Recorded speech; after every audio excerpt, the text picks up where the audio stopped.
Okay, so welcome to this webinar on the 2020 census by the Miami Beach Democratic Club. And presenting the webinar today, we have a very special guest, Barbara Overton, is the Vice President and Chair of the Census Committee for the Miami-Dade County League of Women Voters. So I will go ahead and turn it over to Barbara. Great, thank you so much. I'm really excited to talk about the census today. I'm going to share my screen. And if you have questions, just keep track. We'll do questions at the end. This is my first Zoom presentation, so we'll see how it goes. You know, there is a chat functionality. Yes, if people want to send chats, that would be great. Like put a question in the chat. All right. So 2020 census is our topic today. And you might be asking yourself why we're talking about it. Census Day was April 1st. But that was a bit of a misnomer. Census Day, April 1st, is just the date we use to reference when we're making the count. But the count still goes on. And so it's really important that people who are interested in Miami-Dade County, in the state of Florida, really work to get that count out. And I'll talk about why as we go through the presentation. But let me just share how we're doing on the census in Miami-Dade County. The national response rate so far is 45.7%. Florida is at 44.2%, so under, and Miami-Dade County is a dismal 40.4%. So there's a lot of room for us in Miami-Dade County to get up our count, both in the county and for the state. And if you'd like to keep track of those numbers, you can go to 2020census.gov and find the response map. It's kind of fun to play around. You can see how your county is doing, how your city is doing, and keep track that way. I'm also going to talk about how the census has been impacted by the coronavirus. This presentation was made before all of the virus, but we'll get some of that update as we go. All right. As Daniel said, I'm with the League of Women Voters. We are a nonpartisan organization. I'm happy to present to the Democrats. We would present to the Republicans as well. We were established in 1920, celebrating our 100th anniversary this year. And we're established by suffragettes. Thank you. You know, the women who worked so hard to get the right to vote realized that we needed to be able to educate voters and have an informed political body. And so that's what we do. Even though we are called the League of Women Voters, we do accept men, so feel free to join. About 20% of our members are men. I am with the League of Women Voters of Miami-Dade County. You can find us online, and we'd love to have you as members. As I say, we are nonpartisan, so we don't endorse political parties or candidates, but we do endorse positions, and we are very happy and proud of our voter guide, Vote 411. So I hope you'll check that out as we move into the election season. Okay, so we're going to be talking about the census, why it's important, how you respond, and because I suspect that people watching this are really, you know, super users of the census, we're also going to be asking you to dispel myths and to get other people to go out and respond, because it's very important, as you'll see, that Miami-Dade County and Florida have a full count. What is the census? It's mandated by the U.S. Constitution. And it's the official count of every person living in the United States done every 10 years. And I specifically said person because it's not citizens. We want to count everybody living in the United States so that we get the best snapshot of who is here. The census, maybe not counting coronavirus, is the largest peacetime mobilization. It employs more people than anything else we do in the country. And as I say, we do it every 10 years, so this is our 2020 census. I keep saying it's important to Florida. Why? It's about money. The federal government distributes billions of dollars every year. In Florida this year, we got about $50 billion, about a third of our state budget. And a lot of that is allocated based on population. So if we undercount the number of people in our state, we underfund our budget. Someone has done some math on this, and it's about between $2,000 and $3,000 lost for every person that we don't count. And these numbers were all pre-coronavirus. So we might find there's actually more money to be distributed, which makes it even more important we get our count up. We also use the census to allocate political representation. So at the national level, the House of Representatives, at the state level, the houses there, and even at the local level within the county, our county commissioners and school boards get allocated based on population. As a result of the 2010 census, we got another 2 congressional seats, bringing us up to 27. We think we're going to get another 1 or 2 based on this census, and it's another reason that's just so important we not undercount, because we might lose that second seat. And for the Democratic group particularly, it becomes important because that also impacts our electoral college. The number of seats we have in the House of Representatives would increase our standing in the electoral college. So an undercount, again, will cost us not only money, but also seats in Congress. When we talk about funding for what?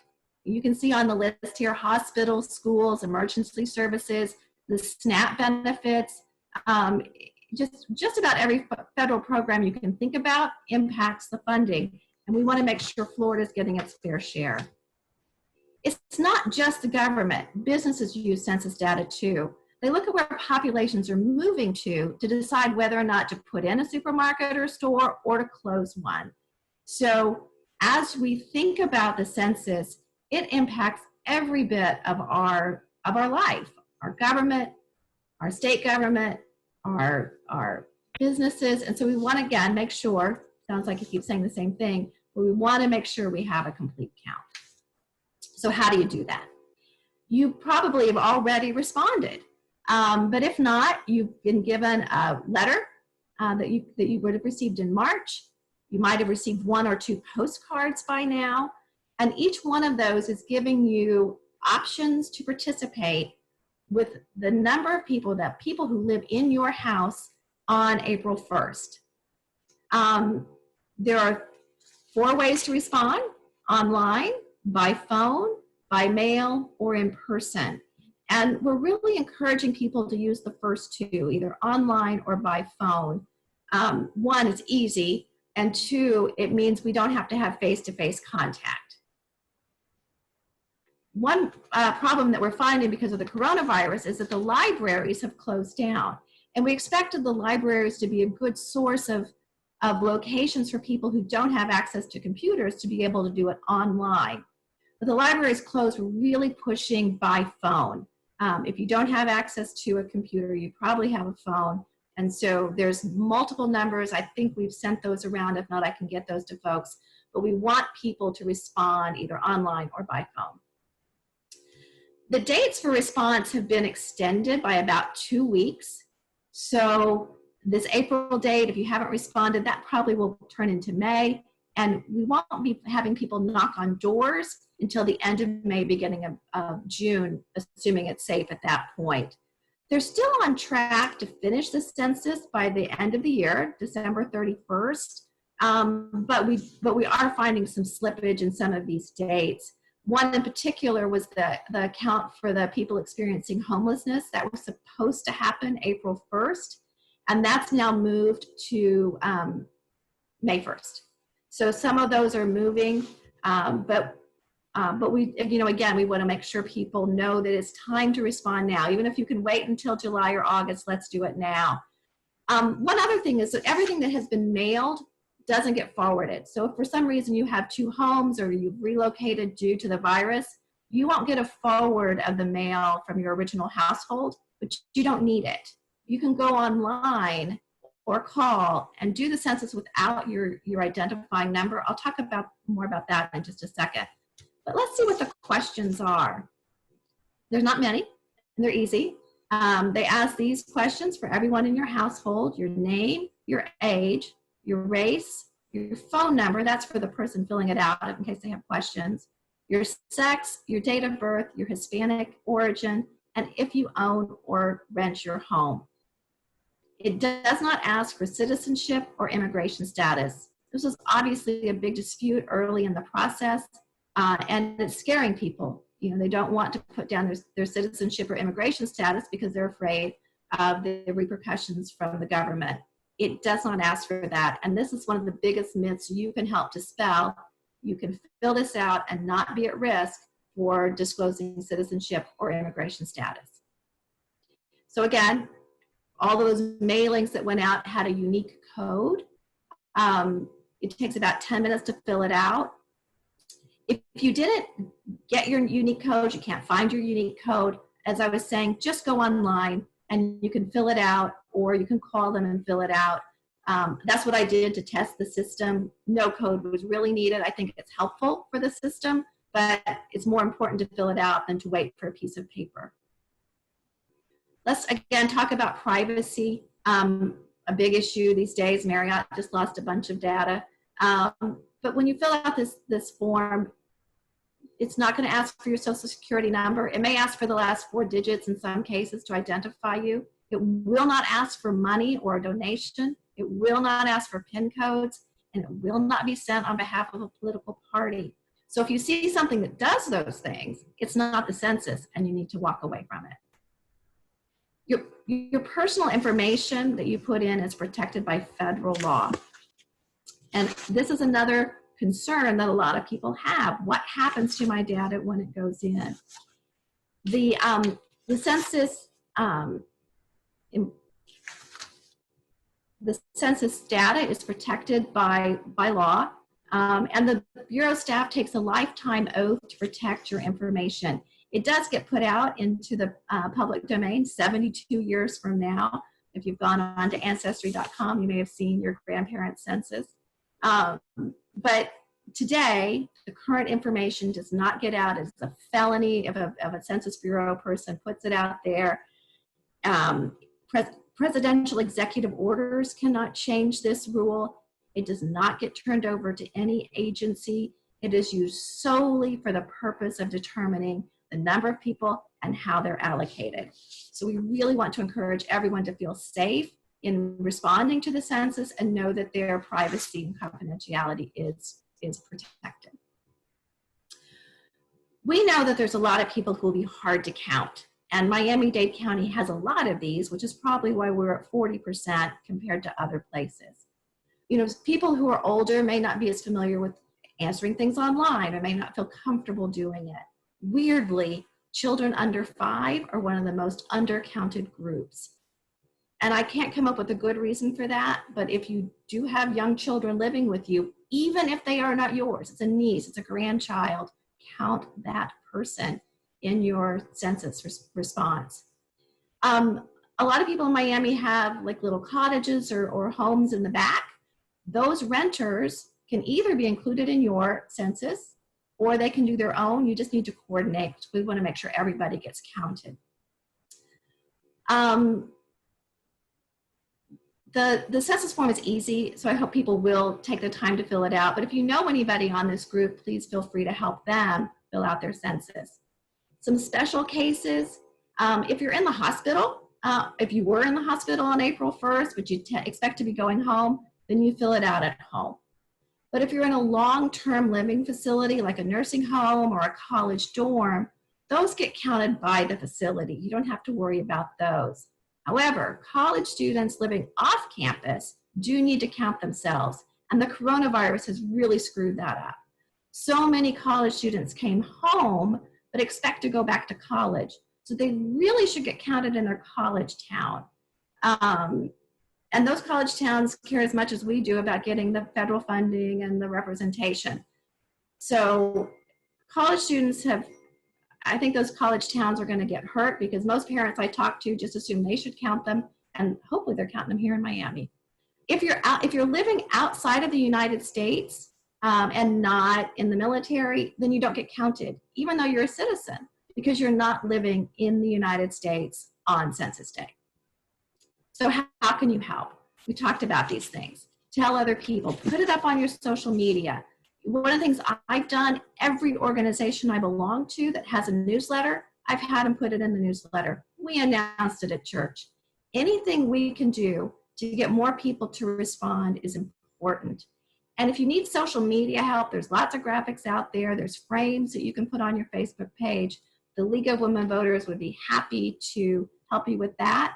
And we'd also be happy to come talk to other groups, whether you have a church, a synagogue, a civic organization. It's easy enough to spend 15 minutes talking about this and maybe get some other people to respond. I will say, you know, the coronavirus kind of hampered us. We had some speaking engagements that got canceled. So if you can help us do things like this with groups, especially underrepresented groups, that would be awesome.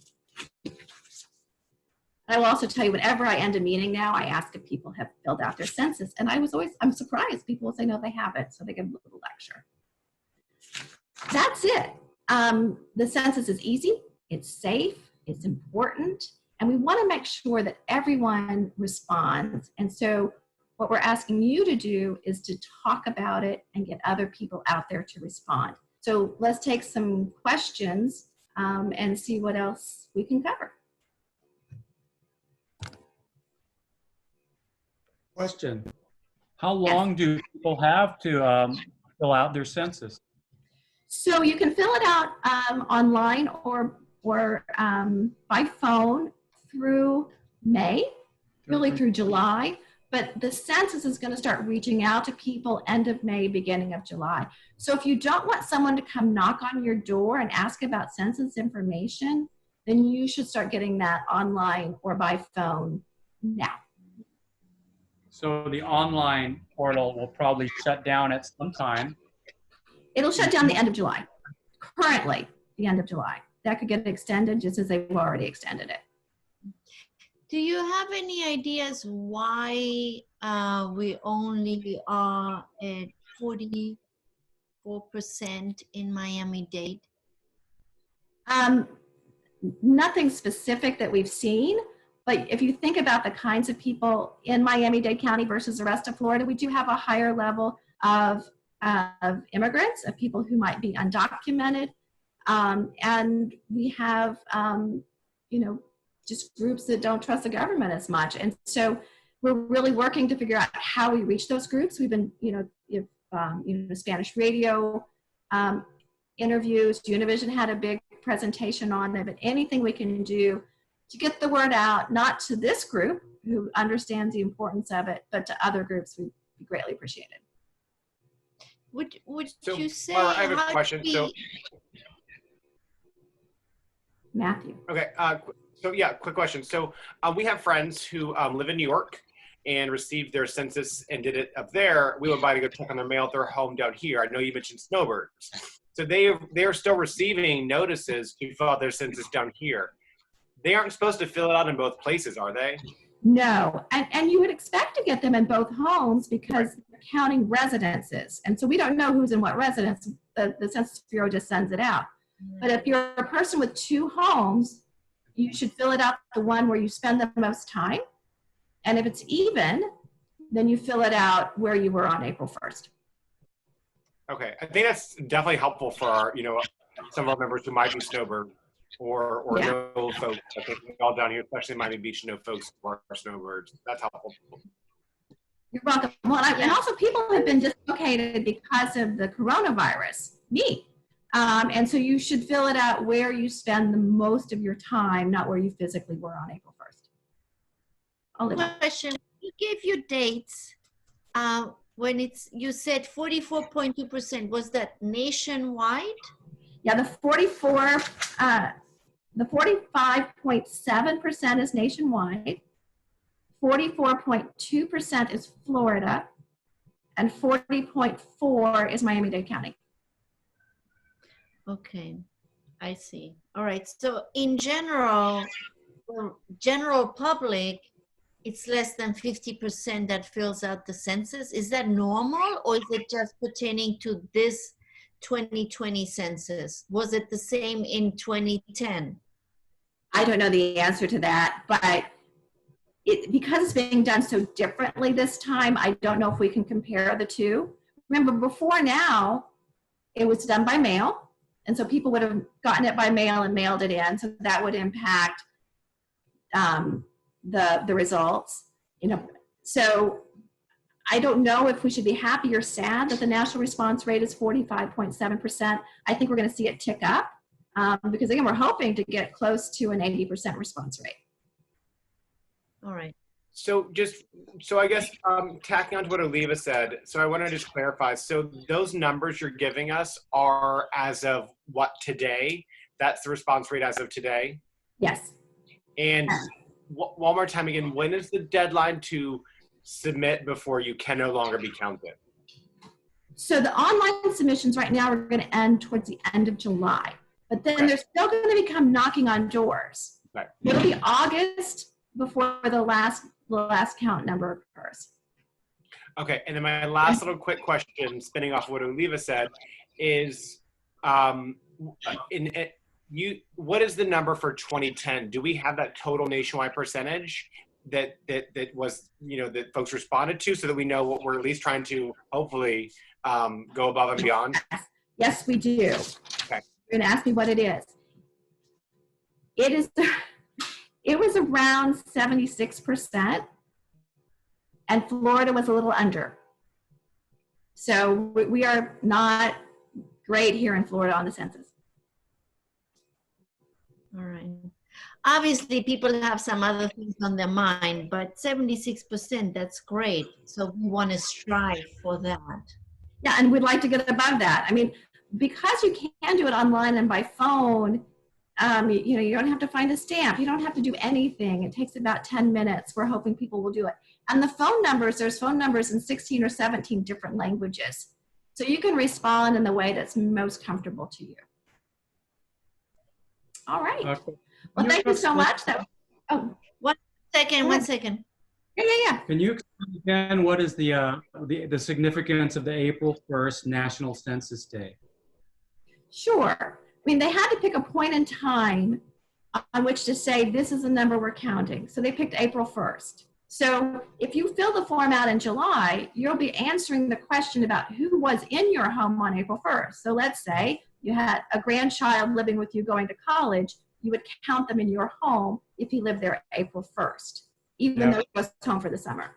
I was concerned there would be some confusion, like, oh, I didn't fill everything out. It's already May. It's too late, So, okay. Thanks.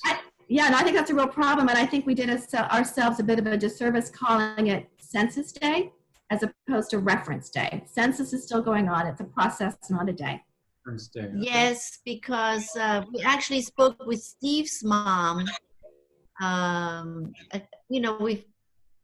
would say 3 days ago, when she was talking about the census, and she thought she was already late for the census. So it might be worth it nationwide. I don't know if we have the capacity, but to remind, just like tax day has been pushed over to June, filing and even, so maybe it's worth it doing a national campaign. I don't know who would do that, to remind people and let people know that the date is not April 1st, but it's like later, Right, that we clearly need to keep people doing it. And I hope your social media has been flooded with that message. If not, you can Facebook friend me, you'll see it. But it's definitely, the counties, I think, been working really hard on it. It's gotten a little bit muted because of the coronavirus, but, conversations like this and just getting the word out is the best we can do. Okay. Another question. You. Present slide deck that you showed, will that be, is that the material that we can distribute? That will be on the YouTube, and we actually had some handouts to send around. I don't know if those happened, and we can make the presentation available. Sure. Yeah, I'm just trying to think, like, if we want to put something on our website or, Sure. any kind of material. And if we send it out in an email, and our supporters have a PDF that they can give to their friends, that might be a good, or print for that matter, and put it up in their building, that might be helpful.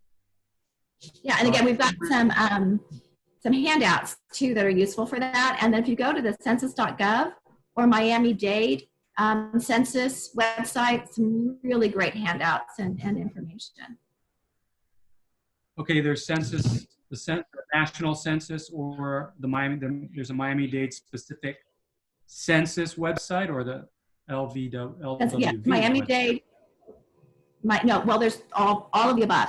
The League of Women Voters Florida, lwvfl.org, has great census information. The Miami-Dade County, also really good census information and lots of handouts in various languages.